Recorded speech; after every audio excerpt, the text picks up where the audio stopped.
श्री राम, जय श्री कृष्णा। चलिए भैया, आपको क्या आज का गाइडेंस आपके लिए है। सबसे पहले तो अपने मन के इस भ्रम से आप बाहर निकल जाइए कि आप जो करना चाहते हैं वो आपको करने से कोई रोक देगा, जो आप होना चाहते हैं वो होने से कोई आपको रोक देगा, या आपके साथ कोई छल कपट प्रपंच कर देगा, आपके साथ कोई कुछ बुरा कर देगा। ये सब बातों से आप थोड़ा सा बच कर निकल जाओ, क्योंकि इस सबसे कुछ मिलने वाला वैसे भी नहीं है। अल्टीमेटली होना ये है अल्टीमेटली होना ये है कि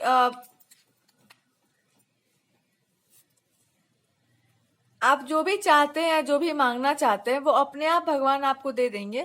पर उसमें भगवान की भी एक शर्त लगी है कि पहले अपने मन को तो शुद्ध करो, पहले अपने मन को तो साफ करो। तुम्हारा मन साफ क्यों नहीं हो रहा है? मन साफ इसलिए नहीं हो रहा बिकॉज जब आपका मन साफ हो रहा है तब तक कोई ना कोई उसमें कूड़ा करकट चॉकलेट का रैपर कोई ना कोई फेंक दे रहा है। और आप कह रहे हैं कि भाई ये प्याज का छिलका क्यों फेंक दे रहे हो मेरे मन पर, हटाओ इसको। एंड गॉड इज सेइंग कि मन प्याज का छिलका फेंकने वाला चीज नहीं है। ये जहां से भी आ रहा है उनको इनको रीडायरेक्ट करो। उनको बोलो कि आप एक काम करिए, आप जो है डस्टबिन खरीदिए और वहां फेंकिए, मेरे ऊपर मत फेंकिए अपना कचरा। जैसे ही तुम मुंह खोल के ये बात बोल दोगी वो कचरा उधर ही जाएगा। उनको डायरेक्शन नहीं पता है कि वो कचरा कहाँ फेंकना चाहिए, तो डायरेक्शन लेस हो गए हैं कुछ लोग। तो इनको क्या करना पड़ेगा, बोलना पड़ेगा कि कचरा उधर फेंकिए। बाकी इनको कोई उपदेश ज्ञान देने का आवश्यकता नहीं है। जो आपके मन को गंदा करे सीधे उनको डायरेक्शन दिखा दो। कैसा है कि मैं प्याज फेंकने वाली डस्टबिन नहीं हूँ, प्लीज उधर फेंकिए, तो मेरे पास फालतू टाइम नहीं है आपके लिए।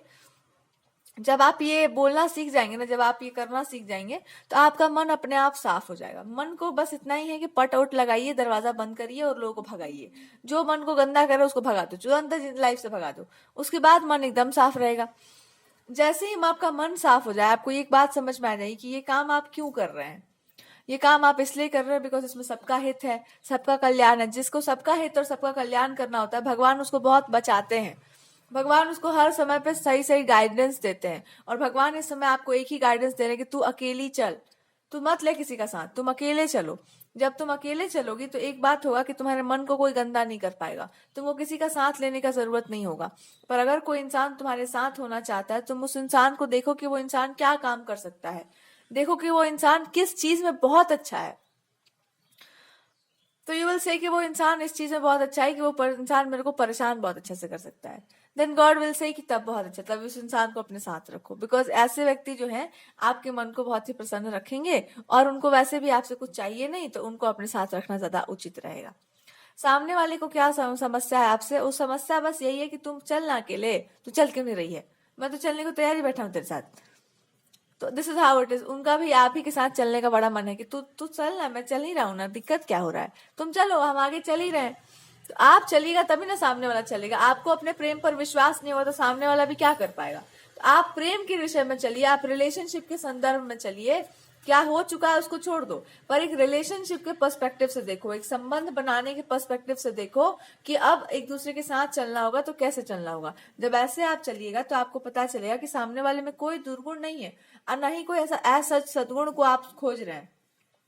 बस आपने कुछ बातें कही नहीं है, उन्होंने कुछ बातें सुनी नहीं है, उनकी भी मन की बहुत सारी बातें हैं जो अभी तक आपने सुनी नहीं है। बहुत सारी ऐसी बातें जो आपको बोलना चाहते हैं, डांटना चाहते हैं, रोकना चाहते हैं, वो सब सुन लो। उसके बाद फिर आप समझ जाएंगे कि आप दोनों में कोई समस्या नहीं है। तीसरे लोगों के कारण अपने रिलेशनशिप को खराब नहीं किया जाता है। तो आपने कुछ कहा नहीं है बहुत कुछ, और बहुत कुछ उसने सुना नहीं है। तो कहा सुनी जो है ये हुई नहीं है, और एक तरह से एक दूसरे को फीलिंग्स एक्सप्रेस करना वो सब भी नहीं हुआ है। जब ये सब हो जाएगा तो आप अपने आप हील हो जाएंगे, अपने आप उस चीज से बाहर निकल जाएंगे। जब आप दोनों बाहर निकलेंगे तो आप पाएंगे कि आप जहाँ पे खड़े हैं वहां पे आप दोनों एक दूसरे को संपूर्ण करते हैं, पूरा करते हैं। और जहां पर ऐसी पूर्णता होती है वहां ईश्वर अपने आप चमत्कार करते हैं, ईश्वर अपने आप सब कुछ आपके लिए अरेंज कर देते हैं। अब यहाँ पे बाकी लोग ऐसे हैं जो आपके मन को भटकाते हैं, जो आपके मन को खराब करते हैं, जो आपको दुख देते हैं, आपको लगता है कि ये कष्ट देते हैं, मेरे पार्टनर के विरुद्ध हमको कुछ कुछ बोलते रहते हैं। ऐसे लोगों का बस एकमात्र एक ही इलाज है कि आपके जीवन में ऐसे लोगों का महत्व खत्म हो जाना चाहिए। ये भी नारी धर्म में ही आता है, पुरुष के धर्म में ही आता है कि जो व्यक्ति आपके स्पाउस के विरुद्ध बोलता हो, जो उसका शत्रु, यहाँ तक तो कहा जाता है कि जो दुश्मन हो उसके सामने तो बोलना भी नहीं चाहिए, और उसके सामने तो बैठना भी नहीं चाहिए। अगर तुम्हारे हस्बैंड का, तुम्हारे स्पाउस का कोई दुश्मन ही हो, वहां तो बैठो मत, उठो उठ चल जाओ वहां से। क्यों? क्योंकि वो सबसे पहले ना तुम दोनों के बीच में गलतफहमी, मिसअंडरस्टैंडिंग्स क्रिएट करेगा, और उसका तरीका उसके पास बहुत सारा होगा। और एक बार वो मिसअंडरस्टैंडिंग तुम बैठ के सुन ली तो गई काम से। ठीक है? तो ये भी स्त्री का धर्म है। और ये सब जब लिखा गया था, जब ये सब बताया जा रहा था, ये जो बताया गया हमारे इंडियन कल्चर में, बहुत सोच समझ करके ही बोला गया है। तो ये सब क्यों बोला गया है कि जहां पर आपके हस्बैंड के स्पाउस के दुश्मन हो, जहाँ पे घर में ही कोई लोग उनको पसंद ना करते हो, बाहर में कुछ लोग उनको अच्छा नहीं समझते हो, उनकी बातों को वहां पर रहते ही नहीं है, उठ के चले जाते हैं वहां से, उनकी बात सुनते तक नहीं, उनको देखते तक नहीं है। उनसे आपको कोई मतलब नहीं होना चाहिए, चाहे वो अच्छे हो बुरे, हमको उससे मतलब ही नहीं है। तुमको मेरा स्पाउस ही नहीं पसंद है तो तुम मेरे को क्या पसंद करोगे? तुम काम ही ये करो कि मेरे को धर के दोस्ती वोस्ती करके और उसका गर्दन काटोगे, तुमको यही काम है। अगर वाइफ अच्छी होगी तो उसके मन में फूट डालेंगे, उसको भड़काएंगे, और क्या करेंगे। ये सब जब आप करेंगे ना, तो आपको एक बात और समझ में आ जाएगा कि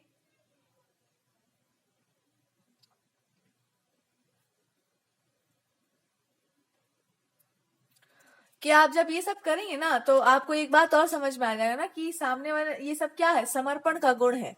किससे प्रेम हो आपको तो समर्पण करना पड़ता है, उस तरह की पराकाष्ठा पे लेके जाना पड़ता है। आप वहां पे लेके नहीं जा सकते उस चीज को। तो एक प्रैक्टिकल सॉल्यूशन समझिए कि जहां पर तुमको लग रहा है कि तुम्हारे पार्टनर के विरुद्ध कोई कुछ बोल रहा है, तो उसकी बात का कोई इंपॉर्टेंस नहीं होना चाहिए। उससे दोस्ती भी मत करो। जो अपने पार्टनर के आपके विरुद्ध बोलने वाला है, उससे फ्रेंडशिप आप कीजिएगा, तो वो क्यों फ्रेंडशिप करेगा आपसे? इंटेंशन को तो समझो। जिसका इंटेंशन ही बुरा हो वो काम भी बुरा ही करेगा। वो अच्छे इंटेंशन से काम कर ही नहीं सकता। जिसका इंटेंशन ही खराब है वो क्या अच्छा कर देगा। और संबंध होते हैं ना, दूध की तरह होते हैं एकदम। उसमें एक बार आपने कुछ विष डाल दिया, वो काला कर देगा पूरा आपका मन। मन काला हुआ, गया तेल बेचने। तो जो उल्टी बातें करते हो, प्रेम के विरुद्ध बोलते हो, रिलेशनशिप्स के विरुद्ध बोलते हो, आजकल बहुत सारे ऐसे ज्ञानी मिल जाएंगे, चवन्नी छाप ज्ञानी।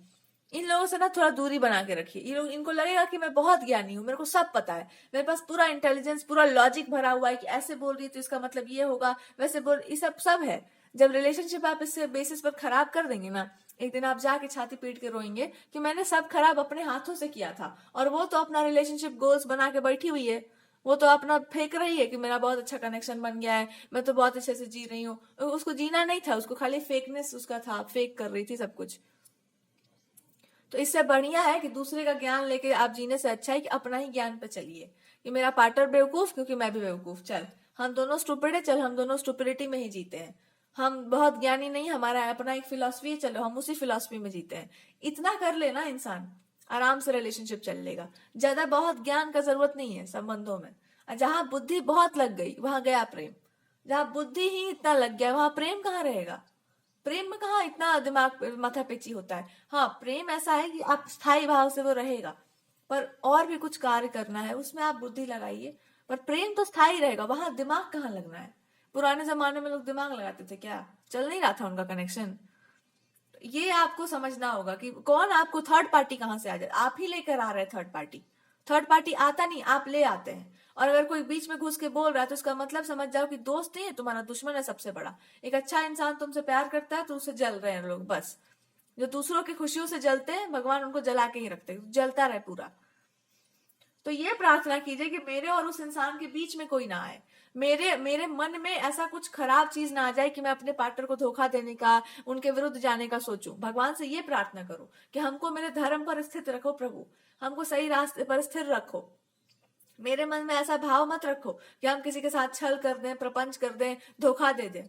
ये मेरे अंदर रखो। हम सामने वाला क्या कर रहा है मेरा नियंत्रण नहीं है, पर मेरी प्रार्थना ये भी है कि सामने वाले के आचरण पर भी ऐसा दाग ना लग जाए कि उसने किसी के साथ छल किया, प्रपंच किया, झूठा वचन दिया। हम वो भी नहीं चाहते हैं। सामने वाले व्यक्ति को भी ये बता के रखो कि उसने कोई प्रॉमिस किया है तो वो उसको निर्वाह कर पाए, दुनिया चाहे कितना भी तेज हवा का झोंका मारे। ये भी प्रॉमिस भगवान से कीजिए कि प्रभु इसको सार्थक करिए, आप ही के संकल्प से ही सब कुछ चल रहा है, आप ही के नाम पे संकल्प लिए पड़े हैं। उसके बाद सबसे पहला जिम्मेदारी अपने मन का लो कि मेरा मन हम गंदा नहीं होने देंगे। दूसरा, सिंपल एक डायरेक्शन में दिमाग लगाइए, हो सके तो भगवान के स्वरूप का ध्यान करिए और एक डायरेक्शन पर ध्यान लगा करके एक चीज मांगो भगवान से कि हमको इस पर्सन के साथ रहना है या हमको इस रिलेशनशिप में रहना है, इसका मैरिज की तरफ ले जाना है, या फिर ये साथ चलने वाला संबंध होगा। जितना हमको आता है उतना योगदान मेरा रहेगा उस इंसान के जीवन में, और जो उनका है वो तो है ही। तो ऐसा लेके साथ साथ चलना, पैरेलल चलना चाहिए, एक साथ चलना चाहिए आप दोनों को। तो साथ चलने की बातें होनी चाहिए। ठीक है। अब क्या मिस्टेक आप कर रहे हैं, आप साथ चलने की बात तो कर रहे हैं पर आप फिर पीछे हट रहे हैं, पीछे हटना बहुत बुरा है, पर आप पीछे हट क्यों रहे हैं? आपको पीछे हटाया जा रहा है। कुछ ऐसी चीजें की जा रही हैं जो आपके मन को भ्रम में डाल दें, जो आपके मन को उत्साह को छीन लें। कौन कर सकता है ये, क्या कर सकता है? कुछ ऐसी चीजें हैं जो आपके ऊपर बहुत प्रभावशाली हो रही हैं। कहाँ से आ रही हैं? आपके आसपास से आ रही होंगी, ऐसे लोगों से आ रही होंगी जो नहीं चाहते हैं कि सार्थक हो। ये भी प्रेम की ही परीक्षा है। तो इसमें क्या करना होता है इंसान को? इसमें अपने प्रभु से कहना होता है कि प्रभु, अब आप मेरे को बताइए। भगवान आपको एक ही बात बताएं कि जो ये डंडा वंडा लगा है ना तुम्हारे रास्ते में, तोड़ ताड़ के फेंको इसको, आगे बढ़ो या कूद के पार कर जाओ। हालांकि हम तो कहेंगे तोड़ के फेंक दो। अब तोड़ के कैसे फेंकते हैं? जब नदी अपने प्रवाह में होती है तो क्या होता है? सब कुछ बर्बाद हो जाता है जो बीच में आता है। पूरे प्रवाह में आ जाओ। जब आप प्रवाह में आएंगे तो आपकी शक्ति, आपकी भक्ति एकदम एक दिशा में चली जाएगी। और जब आप पूरे प्रवाह में आएंगे तो ये जो भी सारी चीजें हैं जो आपको रोकना चाह रही हैं, जो अपने आप को बहुत मजबूत समझ रही हैं, ये इनका तो खंडन हो ही जाएगा, साथ साथ में पवित्रीकरण भी हो जाएगा। धरती भी पवित्र हो जाएगी बिल्कुल। और ये भी हो जाएगा कि जिन जिन लोगों ने ये सारी हरकतें की हैं आपके विरुद्ध, ये वो लोग हैं जिन्होंने कभी ना प्रेम किया है, ना प्रेम को समझा है, ना प्रेम को जाना है। केवल प्रेम के नाम पे छल किया है, प्रपंच किया है। तो इनका तो मिटना जरूरी है। जब प्रेम का उदय होता है जीवन में, जब भक्ति का उदय होता है जीवन में, तो हर वो चीज जो कलंकित है, हर वो चीज जो आपकी बुद्धि को भ्रमित करती है, जो भी खराब चीजें हैं, वो अपने आप टूटती हैं। दुख होता है, कष्ट होता है, पर ऐसे ही तो मर्दन होता है। ऐसे ही तो महिष का मर्दन करती है माता। तो ये भी तो तुम्हारा एक अहंकार ही होगा ना कि कोई आपको रोक लेगा। अरे प्रेम के पंथ को कोई रोक नहीं सकता है। जो मनुष्य किससे वास्तविक प्रेम करता है ना, वो अपना रास्ता ढूंढ ही लेता है। नदी सागर तक जाने का रास्ता बना ही लेती है, चाहे कोई कितना भी रोके। ठीक है, तो जब नदी सागर तक जाने का रास्ता बना लेती है तो नदी को एक बात पता होता है कि उसको केवल सागर के पास जाना है, सागर से मिलना है उसका, और कोई दूसरा कोई गंतव्य नहीं होता कि हमको ये भी कर लेना है। एक रखो लक्ष्य कि ये पर्सन, ये इंसान, और आपका प्रेम अगर पवित्र है तो ईश्वर आपका साथ देंगे, फिर वो चाहे जो करे अंत में। पर आउटकम आपके हाथ में नहीं, पर प्रेम का वो जो भाव है उसके प्रति निष्ठा आपकी होनी चाहिए कि जो प्रेम होता है उसमें हम अपने आप को रोकेंगे नहीं। फिर ईश्वर चाहे जो करे, भगवान जो करना चाहे फिर, और भगवान फिर यही करना चाहेंगे कि कुछ आसपास के लोग आपको रोकने का, अवरुद्ध करने का एक झूठा भ्रम दें कि पीपल, सोसाइटी, ये वो पता नहीं क्या, ये सब बातें होंगी, सत्य नहीं होगा। तो बातों के भ्रम में मत आना। लोग आपको बातें बनाकर बताएंगे कि ऐसा हो जाएगा वैसा, और अंत में उनको भी पता होगा कि ये इंसान का टेस्ट सब कर रहे हैं तो थोड़ा हम लोग भी कर लें। जो जो लोग आपको बकवास की बातें बताएंगे सिर्फ इसलिए बताएंगे बिकॉज जब सब टेस्ट कर रहे हैं तो हम लोग पीछे क्यों रहे? हम लोग भी जो है एक दो क्वेश्चन हम लोग भी पूछ ले। भले हम लोग को अपना सर्टिफिकेट कुछ नहीं मिला है, पर हम लोग भी एक दो सवाल पूछ ले और वहां पे मौन धारण कर लेना। वहां पे एकदम चुप हो जाना। जहां पे लोग ज्यादा एडवांस बोलने लग गए वहां एकदम चुप हो जाना, बिकॉज आपको भी पता है कि इनका कोई सर्टिफिकेशन हुआ नहीं है। ये आलतू फालतू सवाल पूछने वाले विद्यार्थी हैं जो अपने आप को टीचर समझ बैठे हैं। तो जब आलतू फालतू की बातें पूछी जाती है ना, आलतू फालतू की बात बोले जाते हैं, ये सब क्यों होता है? लोगों को या तो ईर्ष्या होती है कि भाई देखो इसकी जिंदगी में प्रेम प्रेम आ गया, और नहीं तो ये लोग चाहते हैं कि आप आगे बढ़े ही मत। आगे बढ़ेंगे जीत जाएंगे, फिर हम लोग को पता चल जाएगा कि आज तक हम लोग भेड़ा बन के जिए हैं। तो इसलिए दो तरीके से ही इंसान को प्रेम करने से रोका जाता है। भगवान की भक्ति करने से भी दो ही कारणों से रोका जाता है। एक कारण है कि कहीं भगवान आ ही मत जाए, और दूसरा कहीं आप भगवान तक पहुंच ही मत जाए। दोनों ही कारणों से हम लोग भेड़े साबित हो जाएंगे। तो ऑलरेडी कुछ लोग भेड़े साबित हो चुके हैं इस बात में। अब लोग ये नहीं चाह रहे हैं कि आप प्रेम में जीत जाए, और प्रेम में भी आप जीतने ही वाले हैं, बिकॉज आपका प्रेम ऐसा है ही कि आप एकदम प्रवाह में जाएंगे। और सामने वाला तो कह ही रहा है कि मैं तो यही कह ही रहा था कि प्रवाह में ही आओ। प्रवाह में जो चीज नहीं होती वो प्रेम कहाँ है? तो जब आप प्रवाह में जाएंगे, उनके चरणों तक पहुंचेंगे, तो ये पर्सन तो कह देंगे कि मैं तो चाह ही रहा था कि तुम मेरे चरणों तक आओ, लेकिन अब अपने स्वरूप में आ जाओ, अब उठो, थोड़ी देर बैठो। तो यही आपके पार्टनर को भी बोलना है कि मैं ना, इतना सारा खेल क्यों हो रहा है तुम्हारी लाइफ में? तुम प्रवाह में नहीं हो यार। प्रवाह में मतलब क्या होता है? जब प्रेम किया है तो तुमने कोई पाप तो किया नहीं है, तुमने ऐसा कोई पाप का काम तो किया नहीं। अगर वास्तविक तुम्हारा प्रेम है और अगर वो प्रार्थना है तो एक काम करो, तुमने कोई पाप कर्म तो किए नहीं है, तो ईश्वर को प्रणाम करो और उन्हीं से पूछो कि वो क्या चाहते हैं। और जब आप उनसे प्रणाम करेंगे तो भगवान जी आपसे क्या चाहेंगे? भगवान यही कहेंगे कि अगर प्रेम है उस व्यक्ति से तो फिर उस व्यक्ति के अतिरिक्त और कुछ भी मत चाहो। अगर उस व्यक्ति से प्रेम किया है तो उस व्यक्ति के अतिरिक्त और कुछ भी मत चाहो, पर आपका जो कर्तव्य है, जो धर्म है उस व्यक्ति के जीवन में, वो जरूर निभाइए। आप उस व्यक्ति से कुछ मत चाहिए, कुछ भी मत चाहिए, केवल उस व्यक्ति को चाहो। और उस व्यक्ति के जीवन में जो उनकी प्रतिष्ठा को बढ़ा सके, जो उस व्यक्ति के शौर्य को बढ़ा सके, उसकी कामना करो। और जब आप उसकी कामना करेंगे तो भगवान कहेंगे तुम ही शौर्य हो। पुरुष का शौर्य क्या होता है? पुरुष का वैभव क्या है? तुम ही तो हो। स्त्री ही तो उसका वैभव होती है, स्त्री ही उसका अलंकार है, श्रृंगार है। तो तुम वो सब करो जो उस व्यक्ति के प्रतिष्ठा को और आगे बढ़ाता हो। यही कामना करो, यही प्रार्थना करो। भगवान और क्या कहेंगे? एक औरत ही होती है जो अपने पुरुष का श्रृंगार होती है, और वही इसलिए भी होती है बिकॉज इसलिए उसको छुपा के रखा जाता है। इसलिए वहां पर क्रोध बहुत आता है कि तुम बाहर क्यों जाओगी, तुम ऐसा क्यों करोगी, क्यों करोगी? क्योंकि तुम अभिमान हो, हमारा गरिमा हो तुम। इसलिए लोग कहते हैं कि बहू आई है तो मुंह ढक के रहो। काहे? लज्जा है आप ना। आप उस पूरे के पूरे खानदान की अब लज्जा बन गई हो। अब निर्लज बन के घूमिएगा तो सबको लगेगा ना कि देखिए कैसे घूम रही हैं। तो ढकता चाहिए। पुराने जमाने, ये सब बातें सबके लिए नहीं है वैसे, आई एम सॉरी टू से दिस, ये पुराने जमाने की बातें हैं। पढ़े लिखे जो लोग होते हैं ज्यादा, उनके सामने सब नहीं बोलना चाहिए। ज्यादा पढ़ा लिखा हो जाने के बाद जिंदगी थोड़ा सा हैंग हो जाता है। बाद में, बहुत बाद में समझ में आता है। दूसरे का देखा देखी करने का मन करने लगता है कि मैं देख देख के मैं करूं। अच्छा छोड़ो, हटाओ।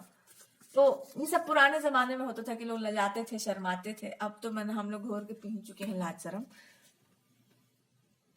क्योंकि देखो, लाज शर्म करने का मतलब हुआ कि आदमी अनपढ़ है, गंवार सा है, बिल्कुल पता नहीं है उसको, कुछ बुद्धि विवेक थोड़ी ना है। पढ़ा लिखा इंसान होता तो ऐसे थोड़ी बात करता। पढ़े लिखे लोग बात करते हैं कि आप लाज है, छोड़िए छोड़िए, हटाइए, भागिए। खैर छोड़ो, मेरे को क्या मतलब है, मेरा तो काम रीडिंग करना है। हम क्या कह रहे थे इधर? हाँ, तो हम ये कह रहे थे कि पूरा कुल मिला के भगवान जी आपको यही बताएं कि ज्यादा इसे बात खोल के नहीं बोला जाता है, नहीं तो लोग बोल देंगे कि आपको भी लाज है या नहीं है, क्या आप खोल के बोल रही हैं। तुम्हारे ऊपर भी बात आ जाएगा, तो इज्जत अपना भी बचा लो। मेरा तो वैसे भी बचा ही हुआ है। सो इस इज लाइक कि कहने का आपको बस इतना ही मतलब है कि अपने जीवन से मतलब रखिए। पूरा देश दुनिया जहान क्या कर रहा है, क्या नहीं कर रहा है, क्यों नहीं ढकी हुई हैं आप, इससे क्या लेना देना है आपको? कोई कह रहा है कि नहीं प्यार नहीं होता है, पैसा सब कुछ, तो क्या लेना देना है आपको? भोगने दीजिए उनको पैसा। अंत में फिर अंत में वही होगा जो होना है। आपको क्या मतलब है? आप प्रेम पर ध्यान दीजिए, आप अपने पार्टनर पर ध्यान दीजिए। जब आपके पार्टनर आप पे ध्यान जब देने लगेंगे तो आप लजा के शर्मा के भागते फिरेंगे। बिकॉज जब ये आप पर ध्यान देंगे तो ये यही ध्यान देंगे कि एक बात बताओ, इतना तुम विरक्ति के भाव में क्यों हो? क्यों इतना तुमको प्रेम से ही भागना है, प्रेम का ही बात करना, प्रेम से ही भागना है?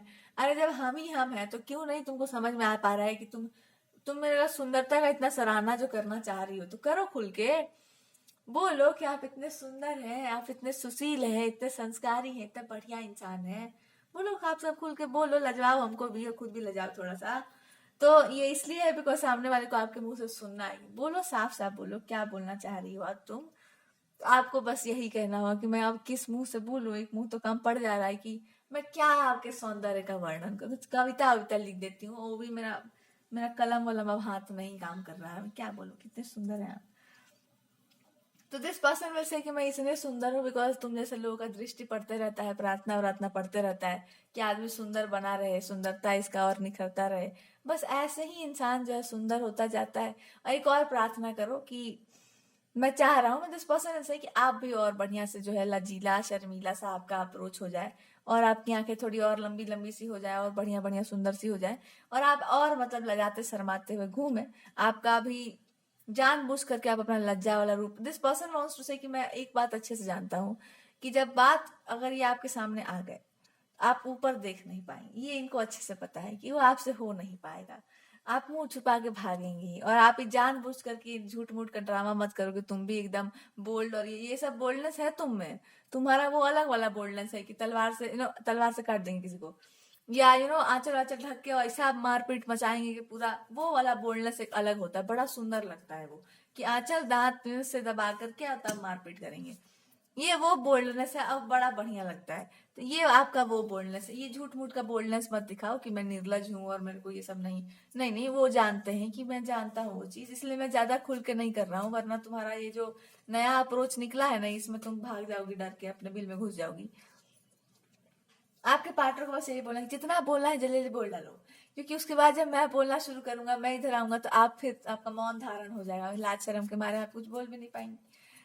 तो आपका ऐसा ही कुछ होगा। तो आप जल्दी जल्दी बोल डालिए जो भी आपको बोलना है, और जल्दी जल्दी आपको बस यही बोलना है कि आपको बस यही बोलना है कि बस आप ही एक हैं, और वन पीस आप ही हैं, और दूसरा तो कोई दूसरा है ही नहीं। आप जैसा कोई एक ही है, और आप ही जैसे आप है, और आप जैसा कोई दूसरा है नहीं, और क्योंकि आप जैसा कोई दूसरा है नहीं तो फिर मैं दूसरा तो कोई बात ही नहीं है। तो ये पर्सन बस आपसे मुंह से यही सुनना चाहते थे कि बस कम शब्दों में अधिक व्याख्या की आवश्यकता नहीं है, कम शब्दों में बोला करो, कम शब्दों में बोलना ही तुम्हारा सर्वोत्तम गुण है। और कम शब्दों में जब आप बोलते हैं तो आप यही बात बोलते हैं कि आप जैसा कोई दूसरा है ही नहीं, हर चीज में यू आर द बेस्ट। और ये इंसान बोलना चाह रहे हैं कि यू आर द बेस्ट, मतलब आपकी दृष्टि में आई एम द बेस्ट, आपकी दृष्टि में। तो इस बात पे फिर तुम क्रोध मत करना कि दूसरों की दृष्टि में क्यों नहीं, वो आपकी दृष्टि है, तुम्हारी नजर है, और तुम्हारी नजर में अगर मैं सबसे सुंदर हूं तो हूं मैं, पर सबकी नजर में मैं नहीं हूं। अब तुम सबकी दृष्टि को तो फोड़ सकती नहीं हो, अपनी दृष्टि पर ध्यान दो। अब तुम लाख प्रयास कर लो मेरे को लाख अच्छा बनाने का, मैं जितना अच्छा बनता जाऊं उतना दूसरों की नजरों में मैं खराब बनता जाऊं, तो अब तुम क्या करोगी? कुछ भी नहीं। तो तुम फिर ये करना कि तुम आपकी दृष्टि में या आप तुम्हारी दृष्टि में मैं ऐसा बन जाऊंगा तो मैं बहुत सुंदर हो जाऊंगा, और बाकी लोग कहेंगे कि नहीं तुम अच्छे नहीं बनोगे, जबकि वो भी जानते हैं कि मैं बहुत सुंदर हो जाऊंगा। तो वो चाहेंगे ही नहीं कि मैं सुंदर बनूं, बिकॉज उनका तो ईगो हर्ट होगा कि मैं सुंदर क्यों नहीं बन पा रहा हूँ, मैं उतना अच्छा क्यों नहीं हो पा रहा हूँ। तब क्या करोगी तुम? सबको अच्छा बनाओगी? नहीं। क्यों? क्योंकि तुमको मेरे से प्रेम है, तो तुम मेरे पे ज्यादा फोकस करोगी। वो वाला प्रेम केवल उसी इंसान को मिलता है जो आपका स्पाउस हो, या जो आपको प्रेम करता हो। वो भाव तो आप सबको बांटेंगे नहीं, वो तो ऐसा तो है नहीं कि चिट्ठी और पत्री में बांटा जाएगा। और हाँ, जो आप एक अच्छा सद्भाव, एक अच्छा व्यवहार जो आप करेंगे वो आप सबसे करेंगे। उससे किसी को बेनिफिट लेना हो तो ले लो, पर अगर इस बात से किसी को ईर्ष्या हो रही हो कि ये इंसान आप ही को क्यों प्यार करता है, आप ही को इतना प्रेफरेंस देता है, आप ही को, तो वो इंसान का प्रेम है, अब उसको तो आप छीन नहीं सकते हैं।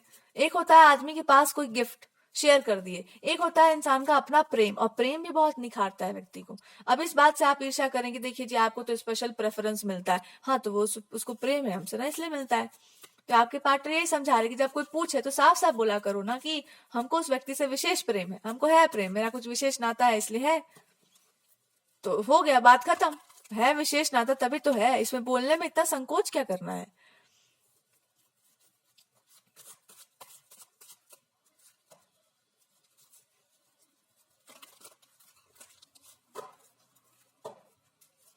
अब ये पर्सन के साथ भी कुछ समस्याएं हैं जो आप बोलना चाह रहे हैं, ये बहुत दुखी मन से आपको एक बात समझा रहे हैं कि देखो मैं एक बात तुमको समझा दूं, मेरा लाइफ प्रॉब्लमैटिक है नहीं, मैं प्रॉब्लमैटिक हूं ही नहीं। मैं एक बात बता दूं तुमको, तुम जो भी कर रही थी मेरे को उससे कोई समस्या नहीं था, बस तुम जो कर रही थी ना वो छुपा छुपी के कर रही थी, डर डर के कर रही थी, जबकि तुम डरपोक हो ही नहीं, तुम तो बहुत निडर हो। पर तुम में एक और सदगुण और दुर्गुण दोनों ही है। सदगुण ये है ना कि तुम बहुत शर्मीली हो या आपको बहुत शाई नेचर के हैं, और दुर्गुण आपका ये है कि आपको इस चीज का प्राइड भी बहुत है। तो ये पर्सन कह रहे हैं कि देखो एक एक एक युग में, एक टाइम पर ना वो चीज बहुत अच्छा होता है, दूसरे टाइम में वही चीज ना लोग समझते हैं कि इसका ना अवगुण हो गया ये, जबकि वो सदगुण ही है उसका। वो उसका अच्छा गुण है कि वो इंसान शर्मीला है, वो नहीं फालतू का बकवास कर सकता है, वो उसका सदगुण है। लेकिन वो अवगुण क्यों बनता है? क्योंकि युग दूसरा है। तो क्या युग बदल देने से आदमी का सदगुण बदल जाता है? नहीं। तो ये तुम्हारा सद्गुण उसके लिए होगा ना जो इन सब बातों को ऊंचा मानता होगा, जो इन सब बातों को जानता ही नहीं, जिसको दूर दूर तक इसका कोई फर्क नहीं पड़ता, कदर नहीं पड़ता, इसको कोई उसको वो नहीं होगा फिर।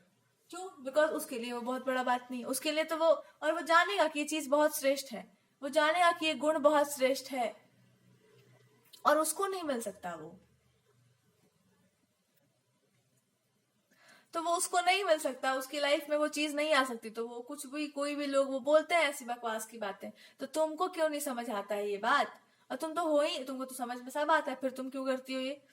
क्यों करती हो? बिकॉज तुमको मन करता है कि मैं भी बाकी जैसे मैं कुछ करूं, मैं मेरे को नहीं बनना अच्छा। तो ये क्या है? ये बचकाना है? नहीं, ये बचकानी हरकत नहीं, ये है कुछ ऐसा जो तुम छुपा के रखी, तुम्हारे अंदर से बाहर नहीं निकला था, और मैंने ये देख लिया था, इसलिए मैं चाह रहा था कि इसको पूरा बाहर निकालो। और ये जब पूरा बाहर निकला तो मैं यही पाया कि भाई ये नया स्टोरी है, एक कुछ छुपा हुआ चीज है जो तुमने कभी बताया नहीं था मेरे को, एक रहस्य, एक सीक्रेट है जो तुम्हारे क्रोध का कारण है। और जब वो धीरे धीरे वो निकला पूरा का पूरा, तो मैं एकदम हिल गया, डोल सा गया कि आज तक तुमने मेरे को इतना सारा रिस्ट्रिक्शन में इसलिए डाला हुआ है, और मैं मानता भी हूँ, और मैं छुपाता भी हूँ तुमसे कि मैं नहीं भी कभी कभी मानता हूँ, क्योंकि तुम चाहती हो कि मैं प्रोटेक्टेड रहूं, और बहुत लंबा स्टोरी जो था, जिसका मेरे ऊपर बहुत लंबा असर पड़ा है, बहुत गहरा प्रभाव पड़ा। मैंने ये सोचा है कि मतलब कोई पुरानी चीज खराब है, मतलब आप बुरे हो और वो लोग वो चीजें बहुत मेरे लिए शुभचिंतक वाली हैं, बहुत अच्छी हैं। ये का पूरा मेरा कॉन्सेप्ट हिल गया बिल्कुल, बिकॉज तुमने मेरे को जो बातें बताई, वो बातें और वो हिस्ट्री, इट्स लाइक ये ऐसे कि वो हिस्ट्री है। इट्स अ हिस्ट्री, तुमको पता नहीं है ये चीज कि इट्स अ हिस्ट्री। बहुत पुरानी बात है, तुम जाके उसको रिसर्च करो, it's a history of something. कोई हिस्ट्री, कोई तो बात आपने इनको बताई है कि इट्स अ हिस्ट्री, कि वो चीजें जब अगर हो जाती ना तो बहुत कुछ बदल जाता, पर आप नहीं थे या वो चीजें नहीं हुई, इसलिए बहुत कुछ नहीं बदला। कि ना वो तुमको नहीं पता, ऐसे ही कि तुमको मे भी तुम ध्यान नहीं दे रहे, थोड़ा सा तुम और थोड़ा अवेयर हो जाओ ना, तो तुम ये पाओगे कि तुम जो बोल रही हो ना, ये बहुत बड़ी चीज है। और अगर ये चीजें मतलब, अगर ये चीजें मतलब आपको सच में आप पूरा कॉन्शियसनेस नहीं है, बिकॉज आपकी तो मे बी आपका उतना अभी नहीं होगा, या आपकी लाइफ शॉर्ट होगी, जो भी होगा, आई डोंट नो, बट ये इंसान कुछ आपको बताना चाह रहे हैं कि कुछ कुछ चीज के बारे में आपको पूरा अभी उतना चेतना नहीं आई होगी, या आपने उस चीज पर गौर नहीं फरमाया, बिकॉज उससे आपका ध्यान हट गया होगा, या आप कंटिन्यू कर नहीं कर पाए होंगे। आपको मैं बताऊंगा, उसका एक पूरा का पूरा चिट्ठा है, और वो लोकल सा है, वो ऐसा नहीं किसी किताब के लिखा हुआ, वो एक लोकल सा बात है, मैंने पता करवाया है लोकल चीजों से, कि वो एक लोकल बात है, कि वो चीज अगर हो जाता तो बहुत कुछ हो जाता, और मतलब आपका लाइफ बिल्कुल चेंज हो जाता, आप एक बहुत ही अच्छी लाइफ में जी रहे होते, या फिर आप मतलब आप सबकी लाइफ अच्छे कर दिए होते। मतलब आप अगर होते तो आपने, मैंने पता करवाया, आई डोंट नो, मैंने पता कराया कि जो तुमने बातें बताई हैं, अगर वो बातें सत्य हैं और हो जाती उसके बेसिस पर, तो वो बातें बहुत ज्यादा प्रभावशाली होती। और मैं इस बात पे अफसोस कर रहा हूँ कि मेरे पास कोई ऐसा पर्सन था जो मेरे को इतना बड़ा सीक्रेट बता सकता है, या बता सकता था, और मैंने उसके ऊपर ट्रस्ट नहीं किया। अब मेरा लाइफ अपने गुमराह में बीता है कि मेरे को इस पे ये काम करना है, वो काम करना है, आपके अगेंस्ट जाना है कि इसके साथ देना है, मेरे को समझ नहीं आ रहा था। आज तक मैं कंफ्यूज था, मेरे कुछ काम तो करना है, मेरे कुछ रिस्पॉन्सिबिलिटी तो है, मैं क्या करूंगा, कि मैं कैसे करूं इस चीज को, भी बहुत बड़ा बात है। बट अब मैं समझ रहा हूँ ना कि ओ माय गॉड, और मेरे को पता है क्या पता था, या मेरे को क्या पता चला, आई डोंट नो किस कॉन्टेक्स्ट में ये बात कर रहे हैं, कि मेरे को क्या पता चला, या मेरे को किस किस चीज का कॉन्शियसनेस है कि आपके साथ था, आपके साथ कोई डिजीज या कोई ऐसा चीज हुआ, या समथिंग हैपेंड, कि आप कुछ हो गया ना, कि आपके साथ कुछ गलत हुआ था, या आपके साथ कुछ प्रॉब्लम्स हुई थी, इसलिए ऐसा कुछ हुआ। मैं बहुत दुखी इस बात से था कि भगवान पता नहीं क्या करते हैं, क्यों करते हैं।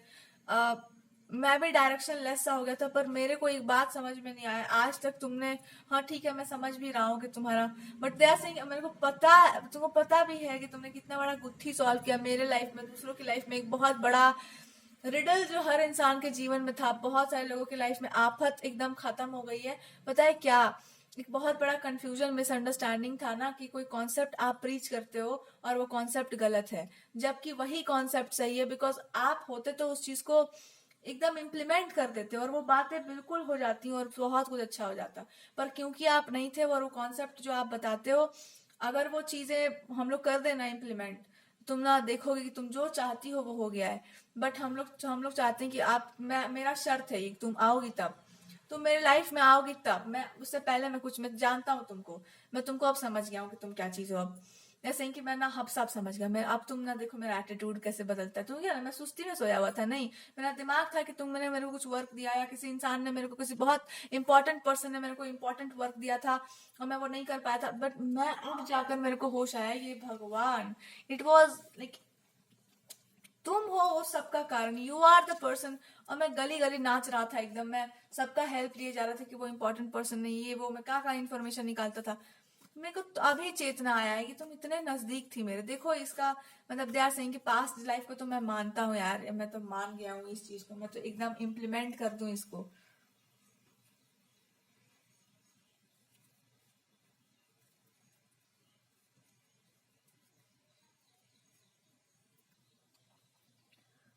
ठीक है। तो ये जो सारी चीजें है ना, दे आर सेइंग कि मैं बोलूं तुमको, ये तुम बहुत बड़े लेवल पर ना सी पर छोटे छोटे लेवल्स पर ही तुम देखो, छोटे छोटे प्रूफ्स देखा करो जीवन में। देखो कोई भी चीज सही है कि गलत है, इसका प्रमाण होता है ना, एक तो तुमको कैसा महसूस हो रहा है उस चीज के बारे में, और हिस्ट्री पे भी पता कर लो। उसके बाद फिर तुम देखो कि तुमको उसके आसपास का इन्फॉर्मेशन क्या पता है, फिर लोगों से लोकल लाइज पीपल या आसपास के लोग उसके बारे में क्या बात करते हैं। उसके बाद देखो कि तुम्हारा इंट्यूशन क्या बोलता है उस चीज को लेकर के, क्योंकि इंट्यूशन गलत नहीं बोलता, पर वो इंट्यूशन ना एकदम ऑन द पॉइंट बात करता है, एकदम टू द पॉइंट बात करता है। उसके आसपास का पूरा इन्फॉर्मेशन ना खुद ही पता करना पड़ता है। इस बात को भी तुम मानना कि आसपास का जो नॉलेज है ना, ये तुम कहीं से भी पढ़ लेना, वो पढ़ करके मिलता है, और जो ऑन द पॉइंट बात है ना वो इंट्यूशन। तो सब कुछ तुम इंट्यूशन पे नहीं छोड़ सकती हो। तुम और इन्फॉर्मेशन अगर लोगी तो तुम्हारी लाइफ के बहुत सारे प्रॉब्लम सॉल्व हो जाएंगे, और मैं इसमें पूरा साथ दूंगा तुम्हारा। बट आई वॉन्ट कि तुम ये करो, बिकॉज तुम ये कर सकती हो। तुम्हारी लाइफ का भी बहुत सारा गुत्थी ऐसा है, और मैं जानता हूँ वो क्या हो सकता है। मैं तुमको एक हिंट दे सकता हूँ कि तुम ना जहाँ का भी तुम सोच रही हो या जो भी रिसर्च तुम कर रही हो, उसके लोकल एरियाज के बारे में पता करो। ठीक है, लोकल एरिया, लोकल चीजों के बारे में पता करो, और वहां के बारे में सोचो, उसके बारे में ना पता करने की कोशिश करो। टाइम जोन्स या कोई टाइम या हिस्ट्री का स्पेस या उसके बारे में ना इन्फॉर्मेशन निकालो। जब तुमको एक दो चीजें लग जाएंगी ना आसपास वाली सही, तो मान लेना कि तुम जो भी सोच रही हो तुम बिल्कुल सही सोच रही हो। और उसमें मैं एक बात बताऊं, तुम जो बोल रही हो ना मन पे तो लग रही है, पर एक बात ये भी सही कि वो बात एकदम ऑन द पॉइंट, एकदम सही सही बात है, एकदम वो सही। आज इतना वो चीज सही है ना कि मैं क्या बता दूं, इतना वो सही सही बात है। बिकॉज आज भी वो चीजें कहीं ना कहीं हम सब पर काम कर रही हैं, कि कोई इंसान जो बहुत ही पावरफुल हो, कोई इंसान जो बहुत ही वो हो, वो आते नहीं है लाइफ में बहुत समय के लिए, या वो चले जाते हैं, या हम लोग काम नहीं कर पाएंगे, या हम लोग अकेले कुछ नहीं कर पाएंगे। हम लोग को एक स्ट्रेंथ चाहिए, एक पावर चाहिए, हम लोग कुछ चाहिए जो हम लोग मिस कर रहे हैं। We need something. और सब लोग का अपना अपना कोई ना कोई पर्पस होता है, कोई ना कोई, सबको पर्पस लेस है सब लोग। और तुम पर्पस की जब बात करती हो ना, तो एक होप सा जगता है कि अरे कुछ तो बात है इस इंसान में। बट कोई ये नहीं सोच रहा था कि वो उस तरह से लिंक करेगा या उस तरह से जाएगा। बट जब वो उस तरह से लिंक कर गया ना, तो आई एम टेलिंग यू, अब छोड़ेगा नहीं कोई तुमको भी। Because we are not going to leave you, because आप थे कहाँ पहले बताओ, तुम था मतलब तुम थी कहाँ पहले ये बताओ। और उसके बाद तुम एकदम अपने आप को, जैसे अपने आप को ठीक से अगर आप नहीं रखे, खाते पीते हुए बढ़िया से हेल्दी वेल्दी तुम नहीं रखी, तो मैं देखो मैं क्या करता हूँ तुम्हारे साथ। मैं I will show my power to you, मैं पावर एक्सर्ट कर दूंगा आप पर एकदम। मैं अपना अधिकार सा शो कर दूंगा, तुम्हारा तुम पर है मेरा पूरा राइट, मेरे पर पूरा राइट है। अब तो मैं ले ही चुका हूँ बिल्कुल राइट, लीगल लीगल राइट में ले लूंगा।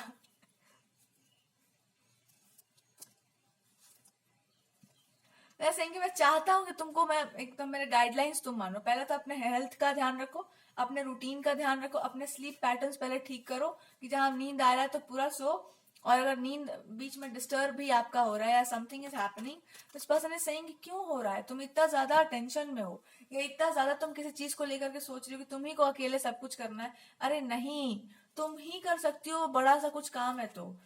लेकिन वो ऐसे टेंशन लेके नहीं ना होगा, वो सब हम सबका अपना अपना काम है आपके जीवन में। ठीक, सब लोग अपने अपने साइड। तुम ये मत सोचना कि तुम्हारा स्पेस ले सकता है कोई, ये बात जीवन भर याद रखना कि जहां तुम बैठी हो वहां कोई नहीं बैठने वाला। वो तुमको भगवान का दिया हुआ जगह है, वो भगवान का दिया हुआ स्पेस है, वहां सिर्फ और सिर्फ तुम बैठोगी। सबने कह रखा है कि तुमको वर्क दिया गया है, वो तुम्हारे ऊपर एक रिस्पॉन्सिबिलिटी है, वो तुम्हारा औधा है। And we are happy, we are proud कि हमको बोलते समय दिस पर्सन से आई एम प्राउडली सेइंग कि मेरे को आंखों से मेरे अश्रु आ जाते हैं कभी कभी, कि